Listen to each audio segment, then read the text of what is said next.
Hello everyone, my name is Yasu, and I am from Taiwan. I conquered TikTok in just a few months, gained a lot of subscribers for myself, and worked in this way. But one day, a wave of hate hit me. During the night, I lost about 700,000 subscribers and came down with a temperature of 39.5.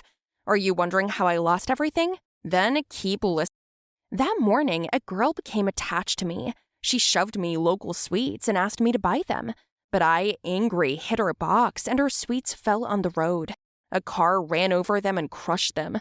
The video went viral and a wave of hatred erupted. It turned out that kid is an orphan and she survives at the expense of such a business.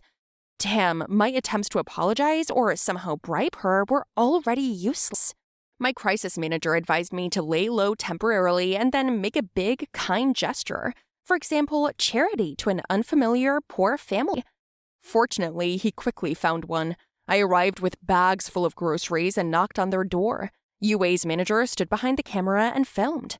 A few minutes later, the door finally was opened. It was a guy about my age with a cap on his head.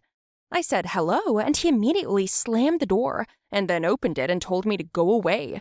I put my foot out to keep the door open and repeated that this was charity. I know who you are. You want to restore your reputation, don't you, you TikToker? It won't work at our expense. I am not for sale. Just wait. Remove your leg, otherwise you'll get hurt. Suddenly, someone called him in a weak voice. He pushed me and closed the door. Suddenly it opened again, and a wheelchair came out. Wow, it must have been a sick mother. She looked so weak and exhausted. The guy rolled out the wheelchair and they went along the street. Look, the wheel on her wheelchair is broken. They can't even drive properly. Are you thinking the same thing as me? It's all meant to be. We bought her a new stroller and brought it for her the next day. The guy in the cab asked me to leave again, but even worse, my anti-fans filmed it and another wave of hate swept TikTok. UA then learned that our subject's mother was ill and needed an expensive operation to remove a spinal hernia that left her unable to walk. Then I went broke, offering that guy to pay for the operation in exchange for a joint TikTok. After 3 days, a short, I agree, inspired me. It turned out that his mother was in the hospital. She had gotten worse. Arriving at the hospital, I gave the cash over and his mother was taken to intensive care.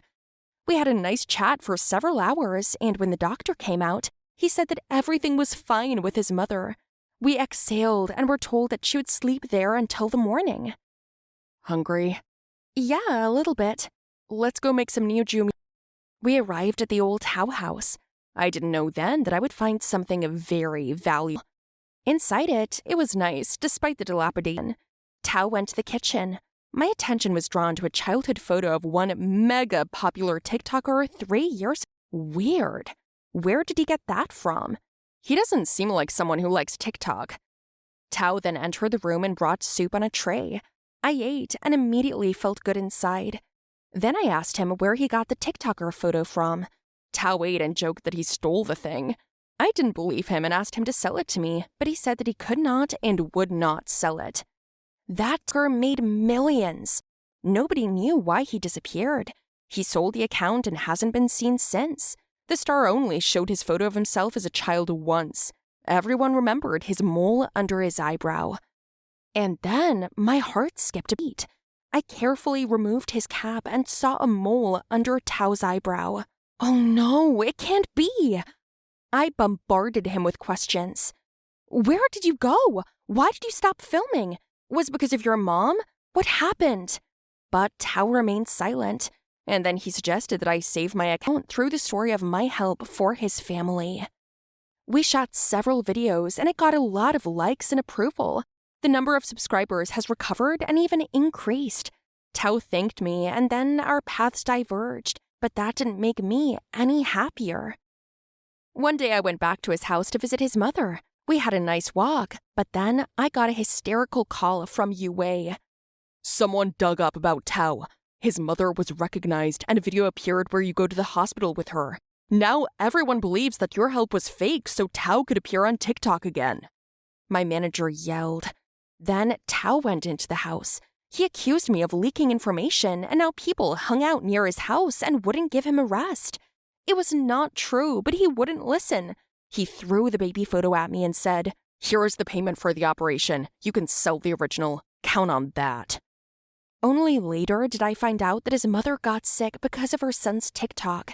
He was too busy to pay attention to her complaints about her back until she could no longer walk. Tao then abandoned TikTok and began to fully look after his sick mother. He sold everything to pay for her long-term treatment. However, this didn't help, and they had no money to pay for the operation. So you really did a good deed. It's a pity that everyone on the network distorted it in their own way.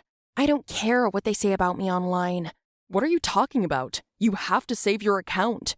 If my subscribers are only people who want to gloat and gossip, I don't need them. So I sold my accounts on social networks. With the proceeds, I bought a rehabilitation center for Tao's mother. He came to me himself, asking why I did that for him. But I only wanted to do the right thing and returned his photo. Do you think I did the right thing? Let me know.